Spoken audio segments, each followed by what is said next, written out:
Bonjour à tous, je suis Ménad Oushnir, consultant en transformation numérique spécialisé sur l'aménagement des territoires intelligents. J'ai été invité pour Builders Confluence pour parler justement de Smart City et de ville cognitive plus spécifiquement. Et j'ai eu le privilège de présenter ma vision de ce que devait être une ville cognitive et plus particulièrement de ce qu'elle devait être en Algérie. L'Algérie a tous les ingrédients et toutes les capacités pour développer des territoires intelligents et des villes cognitives en particulier. Elle ne part pas de zéro. Elle a commencé il y a très longtemps à numériser son administration et son économie, et cette numérisation s'est accélérée ces dernières années. C'est l'un des premiers piliers. Et elle mise notamment sur des stratégies très long terme, comme la gestion de l'eau, et en particulier sur le dessalement d'eau de mer, qui permettra là aussi de développer de nouveaux territoires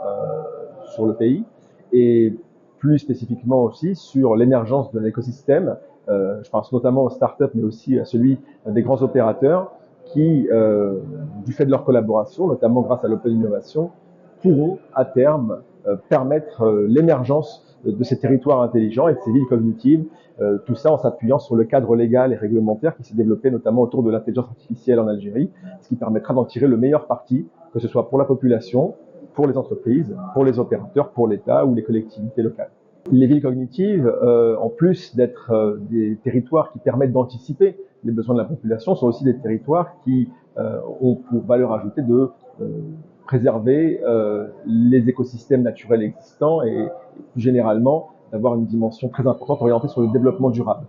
Je pense notamment aux trames vertes et aux trames bleues, ce qui permet finalement de laisser se développer une vie animale, terrestre ou aquatique sur des territoires qu'on aura aménagés, mais également sur la gestion de l'énergie et de façon à faire que les villes soient vivables, respirables, marchables, et c'est très clairement le point de ces villes cognitives qui permettent justement de s'assurer de la viabilité des territoires, pas uniquement du point de vue de l'offre de services ou de loisirs, mais aussi du point de vue de l'environnement dans lequel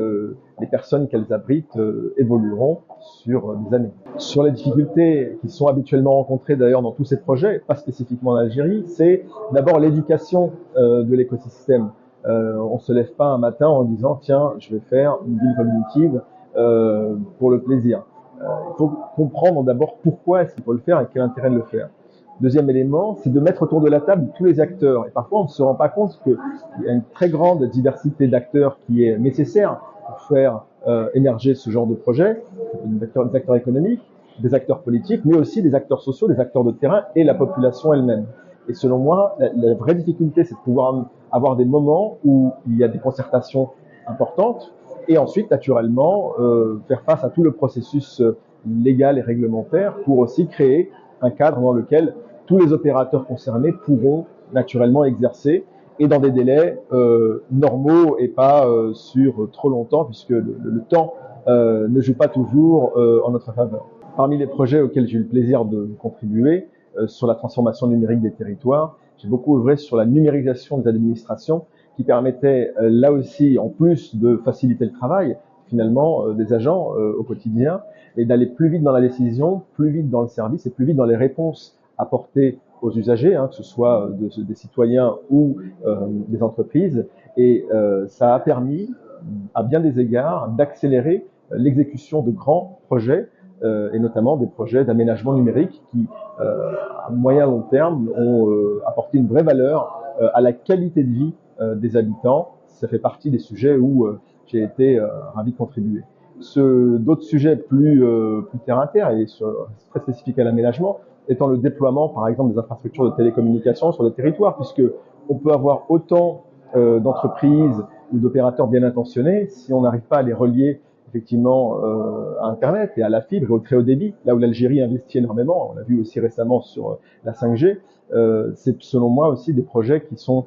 très intéressants puisque finalement ils mettent en place l'infrastructure sous-jacente à tous les échanges, que ce soit donc de données, de flux, de biens, de personnes, qui permettent de développer ces fameux territoires intelligents et ces villes cognitives.